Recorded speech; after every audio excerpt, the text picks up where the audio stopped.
आज लोग बेटा बेटी के विवाह में पंडित के यहाँ जाता है, जरा लगन देखिए बेटा बेटी के विवाह। भगवान राम और जानकी जी के विवाह का लगन देखने वाले स्वयं वशिष्ठ मुनि ऐसे पंडित, विश्वामित्र ऐसे पंडित, सतानंद ऐसे पंडित, तीन तीन पुरोहित के द्वारा जानकी जी और राम जी के विवाह का लगन तय किया गया। और जानकी के मांग में सिंदूर पड़ी, परिणाम क्या आ रहा है?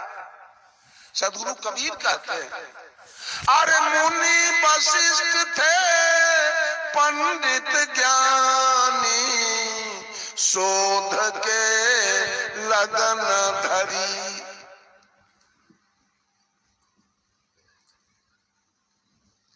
सीता हरण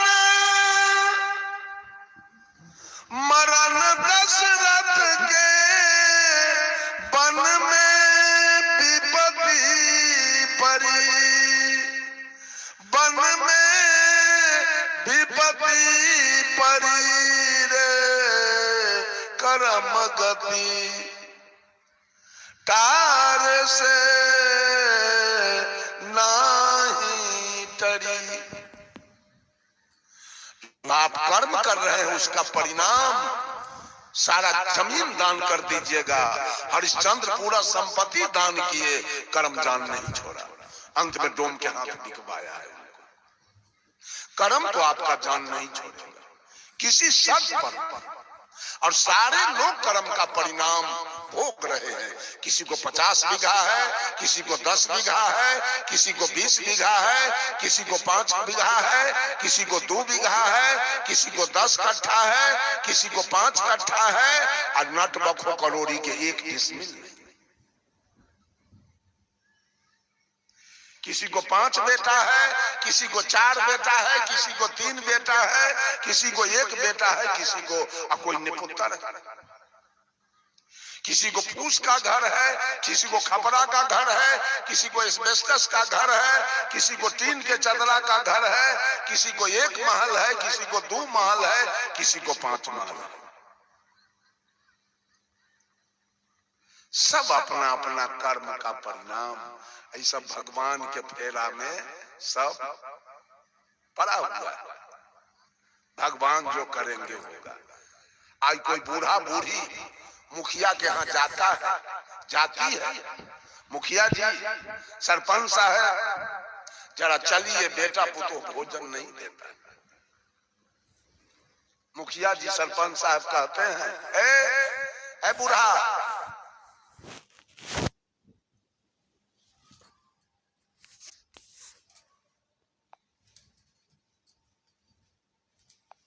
चले जाओ मेरे यहाँ से, मैं ये राम कहानी नहीं सुनना चाहता। राम कहानी मीन्स दुख से भरी कहानी। राम और जानकी का पूरे जीवन दुख में बीता है। अंत में चारों भाई सरजू नदी में डूब के प्राण गंवा दिए। और लोग ढोल पीट रहा है, रामा रामा हरे हरे, मुक्ति पाने के। और राम की क्या दुर्गति हुई है, बेचारा वो है जान के गए धरती पर से।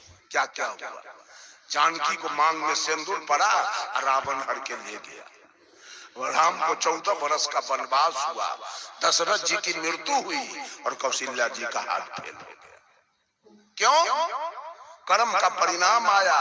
बिना कसूर के शूद्र होने के चलते, कि शूद्र को तपस्या करने का अधिकार नहीं है, जिसके चलते राम ने शंभु ऋषि को मार दिया जान से, बिना कसूर।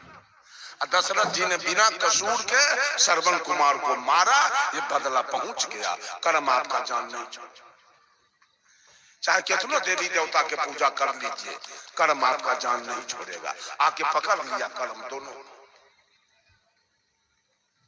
साहब कबीर कहते हैं, अरे कहाँ वह फंद, कहाँ वह बारिधि, कहाँ वह मिर्गा चरी, सीता को हरि ले गयो रावण, सोने के लंका जरी रे, कर्म गति तारे से नाही सीतरी।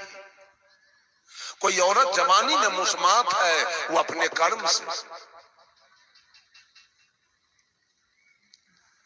कोई मर्द जवानी में विधुर हुआ है अपने कर्म से, कोई निपुत्र बन के बैठा है अपने कर्म से, कोई भीख मांग रहा है अपने कर्म से, कोई प्रधानमंत्री मुख्यमंत्री हो गया अपने कर्म से, कोई इंजीनियर डॉक्टर प्रोफेसर कलेक्टर हुआ अपने कर्म से, कोई भैंसी चला रहा है अपने कर्म से, सब भगवान के पीछे पड़ा हुआ है, कीर्तन गा रहा है भगवान के,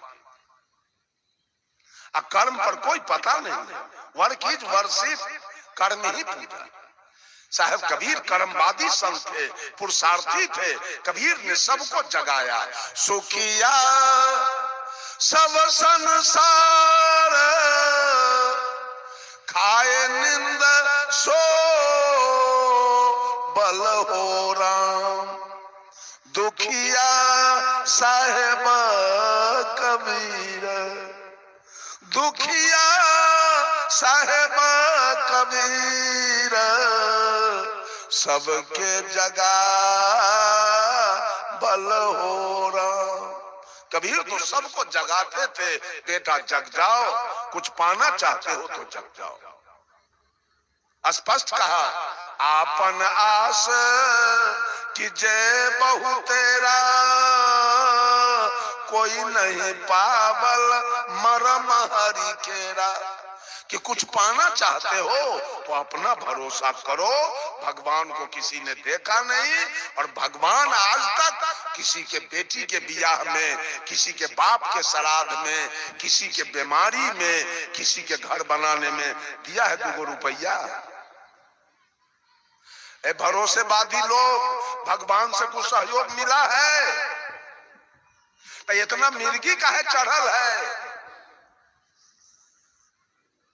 जब 1 पैसा का सहयोग आज तक नहीं मिला, सहयोग मिला बगल के लोग से, चचा हो दीजिएगा बेटी के बियाह है, अच्छा भतीजा देंगे हम 1 लाख रुपया। न कुछ मिला हो भगवान से सहयोग, आप लोगों को भी अगर मिला हो, सारी मिला है भगवान से। अब दिन रात जागा जागा महादेव करती है, महादेव को जगा रही है। साड़ी कौन देगा? दूल्हा। पेटीकोट कौन देगा? दूल्हा। ब्लाउज कौन देगा? दूल्हा। नथिया बाली लॉकेट पायल ना कंघी टिकुली सेनूर स्नो पाउडर के देगा? दूल्हा खरीद के। गीत के कर गा रही है, भात खाई भतार के, गीत गाई यार के।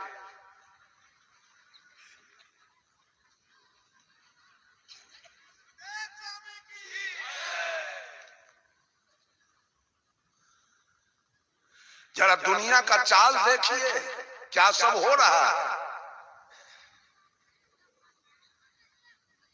बंधुओं, गोस्वामी तुलसीदास जी ने भी बड़े ईमानदारी की बात कहा। यहाँ क्या कहा? कोई न काहू सुख दुख कर दाता, निज कृति कर्म भोग सब भ्राता। कोई किसी को सुख और दुख देने वाला इस दुनिया में नहीं है, सब अपने अपने कर्म का परिणाम। महिला भी भोग रही है, पुरुष भी भोग रहा है। एक औरत मर्द को देखिए, 5-5 को बेटा पैदा किया, अब मुंह देखने के लिए एको नहीं है, सब मर गया। कर्मानुसार सब खत्म हो गया, सामने से सब चला गया। किसी को एक बेटा है तो जिंदा है, उसको देख रही। एक एक घटना आपके जीवन में, ये औरत वाला शरीर कहां से आया? उसी माँ के पेट से तो हम मर्द वाला शरीर लेके आए। आपको क्यों मिला है औरत वाला शरीर? ये जीव के कर्मानुसार ये सारे चादर का निर्माण हुआ। सदगुरु कबीर कहते हैं, अरे अजब जो लाहे चादर बीनी, सूत कर्म के तानी, सूरत निरति के भरनी दिन्हा, तब सबके मन मानी, चादर हो गई बहुत पुरानी। अब तू सोच समझ अभिमानी, चादर हो गई बहुत पुरानी। इस जीव के कर्मानुसार चादर मिलता है। जैसे जोलाहा चादर बिनता है तो एक तरफ से तानी किया, दूसरे तरफ से भरनी किया, चादर तैयार हो। ये जीव के कर्म का चादर, इनका कर्म जैसा था वो महिला वाला चादर का तानी कर दिया है बनाने वाला जोलाहा। और जहां सूरत ही रही, जहां ध्यान रहा, उसका भरनी किया, चादर तैयार हो। उसी माँ के पेट में इनको औरत वाला चादर मिला, हमको मर्द वाला मिल गया। किसी को गाय वाला मिला, किसी को भैंस वाला मिला, किसी को कुत्ता वाला मिला, किसी को गीदड़ वाला मिला, किसी को सांप वाला मिला, किसी को बिल्ली वाला मिला, किसी को विशाल हाथी वाला मिला और किसी को छोटा सा चींटी वाला मिला। सारे चादर भी कर्मानुसार, धन भी कर्मानुसार है, बल विद्या भी कर्मानुसार है। सब कुछ आपके कर्म पर डिपेंड कर रहा है। भगवानवादी बन जाइएगा, उससे कुछ होने, कर्मवादी होइए तो कुछ मिलेगा, और भगवानवादी हो जाइएगा कुछ हाथ नहीं आएगा, कुछ मिलेगा नहीं। कर्म 3 प्रकार के होते हैं, क्रियमान कर्म, संचित कर्म और प्रारब्ध कर्म। अभी जो आप खेत में गेहूं मकई लगा रहे हैं, उसमें आपका ट्रैक्टर गया है, ट्रैक्टर में डीजल आपने डाला है, खेत में खाद दिया है, बीज खरीद के दिया है, मजदूर लगाया है, मकई जन्मेगा, कीड़ा काटेगा, उसमें आप दवा देंगे, फिर पानी देंगे, फिर खाद देंगे, फिर जंगल होगा, उसको स्प्रे करेंगे। मकई पक गया, भुट्टा पक गया, कट गया, भुट्टा टूट गया, अब दौनी हो गया, और दौनी होने के बाद मकई सुखा के बोरा में रख के आपके घर में स्टॉक हो गया। ये संचित कर्म हो गया। जितना आपने मेहनत किया वो क्रियमान कर्म हुआ। अब मकई जब स्टॉक हो गया तो संचित कर्म हो गया, और मकई गेहूं का रोटी बन के आपके सामने खाने के लिए आ गया, ये प्रारब्ध कर्म। अगर आप नहीं रोपे होते, मेहनत नहीं किए होते, तो गेहूं मकई संचय नहीं होता, और संचय नहीं होता तो रोटी बन के आपके सामने नहीं आता, प्रारब्ध नहीं बनता। ठीक उसी प्रकार से औरत हो या मर्द हो, पूरे जिंदगी भर में जो पाप कर्म करते हैं, जो पुण्य कर्म करते हैं, वो सारा कर्म संचित होता है, स्टॉक होता है, और उसी का परिणाम जब आपके जीवन में आता है तो कितना महिला कपार फोड़ती है जवानी में पति के मर जाने के बाद, बेटा के मर जाने के बाद कपार फोड़ती है। ये पागल नहीं समझती है, अपने कर्म को जरा नहीं ढूंढ के देखती है। ये मर जाने के बाद डाइन को गाड़ी दे के उल्टा झगड़ा लगाती है, मामला फौजदारी करवाती है, उल्टे डाइन को गाड़ी पड़ती है, ये हमरा दूल्हा के मार दिया, ये हमरा बेटा के मार दिया। भगवान को गाड़ी देती है महिला सब, डाइन को गाड़ी देती है, अपना कर्म नहीं ठीक करती। वो तो आपके कर्म का परिणाम था कि जवानी में दूल्हा छीना गया। अभी भी मानव कर्म ठीक करने के लिए कोई तैयार नहीं है, दौड़ के जाएगा भोला बाबा के मंदिर, एक लोटा, बड़ा आसानी है, एक लोटा पानी ढार के बोर ला के चली जाए, धर्म तो हो गया। अब मेहनत वाला धर्म क्या करेगा? कबीर का तो बड़ा मेहनत वाला धर्म है। कबीर तो कहते हैं कर्म को ठीक करो, यहाँ आसानी से दुर्गा जी के खोइछा में तनका चावल आप बतासा रख दिया, बेड़ा पार है, खत्म हो। उसके बाद जो करना है जाइए कीजिए, चोरी कीजिए, चाहे बेईमानी कीजिए, चाहे दूध में पानी मिलाइए, सब माफ है, पूजा तो हो गया।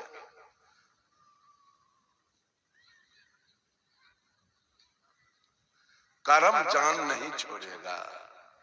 और जो भी घटना टीबी हुआ है आप, वो भी आपके कर्म से, और दम्मा हुआ है, और डायबिटीज, एड्स, लकवा, पोलियो, काला जार, मलेरिया, वो भी आपकी अज्ञानता और आपके असावधानी के कारण आया। भगवान टीवी के दुकान खोल ले है, डायबिटीज के दुकान चला रहा है भगवान। जो जाओ उसके यहाँ उसको मार देना, ये भी आपके कर्म का परिणाम। एक एक घटना, आप झोपड़ी में रह रहे हैं अपने कर्म से, और कोई 7 महल में रह रहा है अपने कर्म से। कोई 4 चक्का पर चल रहा है अपने कर्म से, और आप अपने पांव पैदल चल रहे हैं अपने कर्म से। इसमें भगवान का तो कोई दखले नहीं।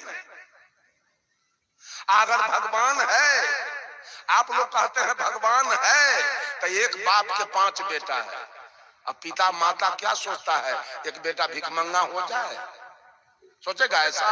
नहीं, मेरा 5 बेटा स्वस्थ रहे, सुखी रहे, कल्याण लाभ करे। अब भगवान एक है, तो एक बेटा में क्या अंतर है? मुसहर के कई बिस्मिल जमीन है। मुसहर बेचारा के घर कैसा है, डोम के घर कैसा है, मेहतर के घर कैसा है। भगवान के बेटा में कितना अंतर है। कहीं 200 बीघा पड़ा हुआ है, और कहीं 5 भाई के घर बनाने के लिए रास्ता का उपाय। भगवान ने अपने बेटा के लिए कैसा कैसा व्यवस्था किया। जमीन जाल तो छोड़ दीजिए, एक बेटा को भगवान ने अछोप बना के भेज दिया। दुनिया के लोग कहते हैं हटो, तुमसे हमारा भात छुआएगा, दाल छुआएगा, सब्जी छुआएगा, तुमसे देह छुआ जाएगा। इतना अंतर वाला बेटा पैदा किया भगवान। अगर भगवान हमको भेंट होता तो बिना पूछले हम उससे छोड़ते नहीं। क्या ऐसा ऐसा बेटा आपने क्यों पैदा किया है? झूठ के भगवान रटते रटते जिभ्या पर रोष पड़ गया, कर्म पर कोई आने के लिए तैयार नहीं।